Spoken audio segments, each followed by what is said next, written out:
Funcom just got done with their final dev stream before the early access launch of Dune Awakening, and this thing was 2 hours long and absolutely jam-packed with information. I was taking notes down throughout this entire thing, and today I'm going to break down everything that I thought was interesting throughout this stream. I'm surely not going to hit everything up. I do suggest that you go watch it for yourself. I'll have a link to it down in the description if you're interested. But we've got a lot to talk about here, so let's just go ahead, cut this plug, and jump right on into it. The first thing they were talking about was some beta feedback as well as some combat changes that they've implemented. And they've made a few changes to stamina as well as how the melee attack system works. In specific, they made it to where heavy attacks are going to be what staggers enemies, where slow blade attacks are going to be what finishes enemies off. They've also made it to where the melee attacks now have proper stamina costs tied to them. This must have been off before. I'm not entirely sure exactly how this new melee system is going to look, but the last change that they made to all of this was they made it to where if you're getting stun locked by enemies, you're going to get this passive ability that triggers that is going to regenerate your stamina quicker. That way you're able to kind of dodge out of being stun locked. Let me know what you guys think about those changes down in the comments. So let's go ahead and move on into the meat of this live stream here. They started off showcasing a bit of the mid-game progression that you're going to see inside of the HAGGA Basin. First off, you're going to be able to mine from your vehicles. This requires the buggy vehicle, and it also does require 2 people in order to do efficiently. You can swap from the driver's seat into the mining turret and then back into the driver's seat, but you'll have to be constantly swapping in order to do that as a solo person. And they also mentioned inventory expansion here, and they brought up how they're intending vehicles to be your main way of expanding your inventory. So vehicles like the buggy, when you're mining, really hold a purpose. They then drive all the way back to their base, and you get a look at this building set here.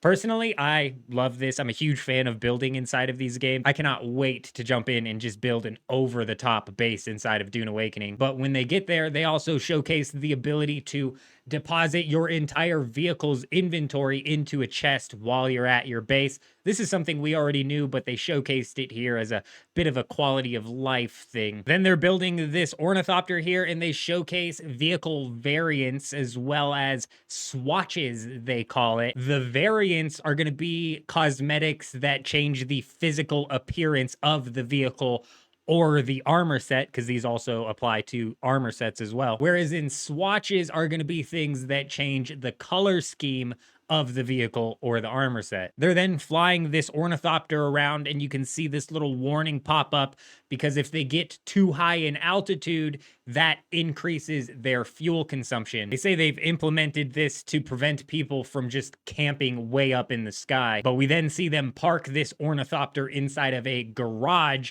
Instead of it being a building, though, it is instead just a cube of these shield walls. If you don't know, vehicles have to be protected from the environment. So personally, I was curious as to what it was going to look like having to park these ornithopters. You know, was I going to have to fly it straight into the garage? And no, as you can see here, you just drop it down in the top of a big cube. They park this thing at another massive base, and I just, again, love the way that this thing looks, which just makes me even more excited to jump in and build several mansions throughout my playthrough. Keep an eye out on the channel for those. They then talk a little bit about circuits, and for the sake of time here, I'm going to just briefly summarize how these are meant to work. Circuits make it to where certain containers can feed certain fabricators, which can then output what they craft into other containers, and so on and so forth. This doesn't allow for full automation. However, you can manage some form of automation with this whole circuit system here. For example, you can circuit your water maker as well as the chest that you deposit all of your ore into the ore refinery, and then have the ingots from that ore refinery that are crafted moved into a completed ingot chest. Like I said, not full automation, but you can achieve some form of automation. It will be interesting to see what sort of things people come up with this whole circuit system. They then move on to talk about the social hubs and exactly what those are, which is mainly an auction house. This is where you're going to gain access to the auction house, but you're also going to gain access to a person or an area where you're going to have item storage. So say you're going to take an extended break from the game, there's going to be an area inside of these social hubs where you can deposit your most valuable items or your hardest to obtain resources. That way those are safe for when you do decide to jump back into Dune Awakening. The bases that you build inside of Dune Awakening are going to be taxed, and you're going to be taxed dependent on your base's size. You have to pay these taxes in order to keep your base protected, and this is on top of the whole generator system that you're going to have to keep track of. And they made it seem like you had to come into this social hub in order to pay those taxes. I'm not 100% sure on that. You might be able to do it from like your sub fee for something like that. I'm not sure. But when it comes to getting to these social hubs, you can either pay a transport person, I think it was 2,500 Solari in order to transport you to one, or you can get there yourself. If you manage to build yourself an ornithopter, you can fly to the edge of the HAGGA Basin, and then once you're at the edge, you'll be prompted with a take me to the overworld map screen. It's in this overland map where you're going to be able to then fly to either of these social hubs or the deep desert, or they also add that this is where they're going to be adding in new maps, should they add those down the road, or possible seasonal events or random events happening inside of this overland map here. But on top of that, there are some story elements tied to this overland map because you're going to gain access to some story dungeons, and these are instanced missions or dungeons or objectives that you need to complete in order to progress in the story in some way, shape, or form. I'm not entirely sure how that's going to play out.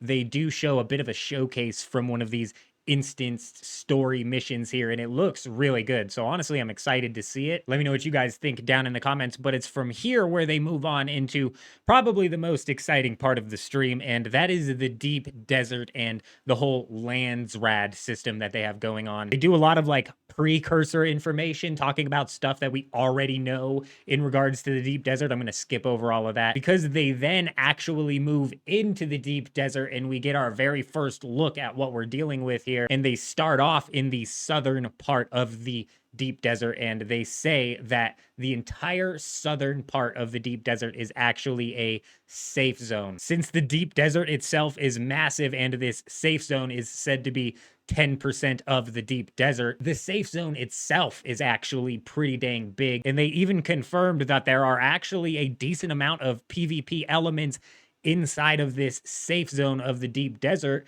that you're going to be able to partake in, meaning you're not necessarily going to have to dip your toes into PvP if you don't want to. However, certain things are most definitely locked beyond the shield wall. This safe zone is going to be where you want to set up your weekly forward operating base. It's probably a good idea to have a nice compacted base that's going to produce you a lot of water set up in a blueprint so you can just lay it down and then put it up as quickly as possible. And when it comes to putting up these forward operating bases, because the deep desert does wipe on a weekly basis, the building cost inside of the deep desert is only half as much as it is inside of the HAGGA Basin. When the deep desert wipes each week, a Coriolis storm is going to sweep across it and then change the entirety of the environment, wiping the old POIs and putting up new POIs. And they actually give us a little bit of a showcase of what that's going to look like here, because they show 1 out of the 81 tiles that the deep desert has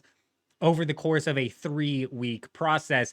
And you can see here that each week the sand is shifting around, revealing new points of interest and covering old points of interest. Again, this is only one of the 81 sections, so this deep desert is massive. We then get a look at the transport ornithopter. They say that this is the biggest flying vehicle, maybe even the biggest vehicle in the game, and the transport ornithopter itself can pick up almost any vehicle. You get a bit of a pro tip from the devs here. They say that you can fill a buggy's inventory up and then use a transport ornithopter to pick that buggy up and transport it, kind of giving you a massive inventory while you're transporting resources across the map. They do a lot of talking about the Landsrad and a lot of diving into this bingo board, and this whole Landsrad system and the bingo board itself honestly deserves its own video to talk about. We would be here for about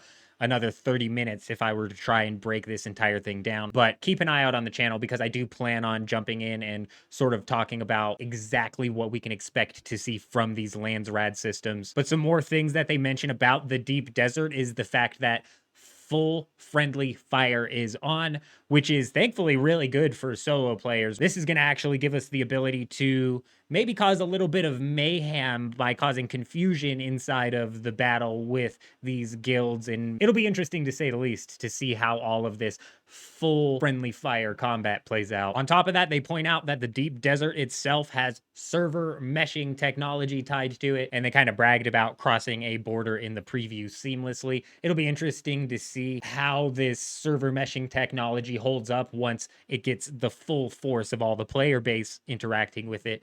However, they do make it seem like they are putting it through the works with using bots in order to test the mechanics between these server meshing areas. This is the new technology of the day. And honestly, if it kicks off, it's really going to revolutionize MMORPGs. Ashes of Creation in particular is one that I've really got my eye on. I'm looking forward to see how that project ends up playing out. But back to the deep desert here, they did point out that with this transport ornithopter, you can actually be riding the vehicle that gets picked up by these transport ornithopters.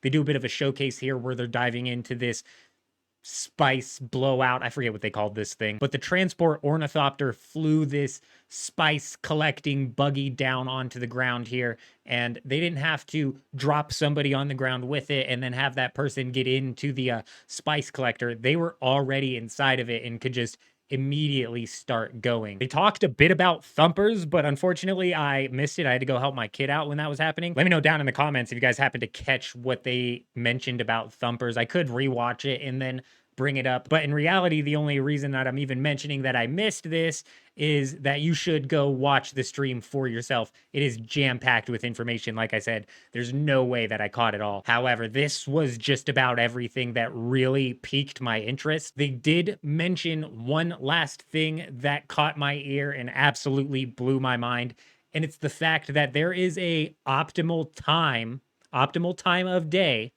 to harvest dew from the flowers. I did not realize this at all inside of the beta. I felt like at certain times of the day I was getting less dew than others. I just never pieced it together that it was going to be time of day related. I thought it was a bug. I didn't expect that to be something that got developed into the game where they're taking into account the time of day when it comes to how much dew or how much water you can collect from the flowers. Definitely a level of detail that I can respect. And they capped this whole dev stream off with a Q&A at the end. I'll have another video breaking down that entire thing. Keep an eye out on the channel for that. But overall, the mid-to-endgame showcase that they gave us here really like tripled my excitement for Dune Awakening, and it was already just about peaked excitement. So let me know what you guys think down in the comments. We're going to be going live for the early access launch of Dune Awakening, implementing our day one speedrunning strategy. I'll have a link to the Twitch down in the description. Be sure to stop by on day one and see exactly how the strategy played out. But that's all that I wanted to break down inside of this video. I hope you guys all have an amazing day. I'm out.